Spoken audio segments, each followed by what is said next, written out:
Hi everybody, I am Raghuraj and I welcome you all in this first episode of Fintech Future presented by Novel Patterns. In this series, we will be discussing about financial growth in banking sector, in financial inclusion of common people of India, in the fintech sector also the new revolutions happening around in the India. So we will be discussing these all things in the series. In the first episode, we will be more focusing on banking sector, how we have grown so far since before globalization and after globalization, and then if you talk about the recent changes after demonetization and the several schemes opened by the government of India. So we will be discussing the whole landscape of banking, how it has started and the journey, how the journey has been happened. So first thing first, we start from the beginning. So do you remember old days of 90s when there were very long queues in the bank? There were very huge paperwork, endless paperwork. If you, as a customer, want to open the bank account, very hectic process, tons of approvals for a single bank account, so many paperworks. So this made the customer's life very tough, and at that time the patience was the only key for a customer to survive in the banking sector. And so as a result, there were no banking inclusion happened till the globalization happened in 1990s. So in early 90s, when the government of India started taking, when they allowed the foreign investments in India, and they opened market for many sectors, around 34 sectors in India after globalization. And with this, so much competition started in terms of banking. There are many banks came into India and started business. So this important step of globalization did a massive change in the whole ecosystem of banking.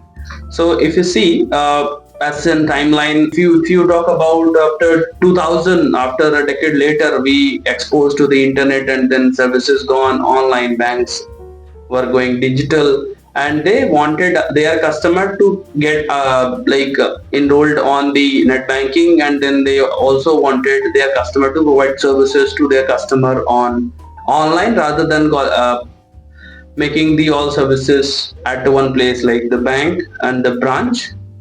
After 2010, banks have started the service of mobile banking, when banks wanted their customer to get enrolled with the mobile banking services also, so that they can provide all their services online digitally rather than asking their customer to come and visit the branch for each and every small task. According to a research conducted by a company called Statista, if you see this graph, there is a data available of 2011, when the percentage of the Indians above 15 year of age is 44% around, which is the coverage of banks.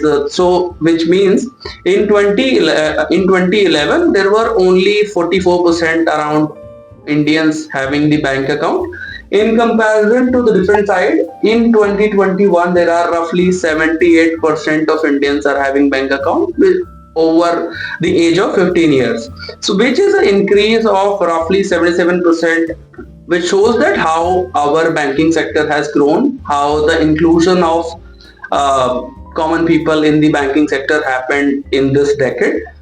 Now, cherry on the cake was the Pradhan Mantri Jan Dhan Yojana, which was launched in 2014 by the government of India, which made a huge impact of and became a game changer policy by the government of India for the financial inclusion of common peoples. According to one report of Ministry of Finance, they have quoted that as of August 16, 2023, there were only around 50 crore accounts have been opened in this Pradhan Mantri Jan Dhan Yojana. So basically, from March 2023 in comparison to March 2023, there were only bank account open for roughly 15 crores, which jumped in August 2023 to around 50 crore number. and which accounted the total deposit balance of over 2 lakh crore rupees in Indian banks.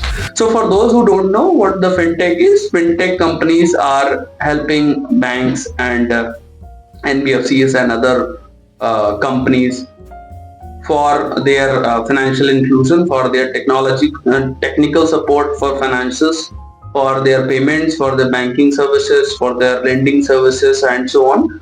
So this makes a very big impact in terms of, if you talk about the future of fintech businesses and also the future of banking.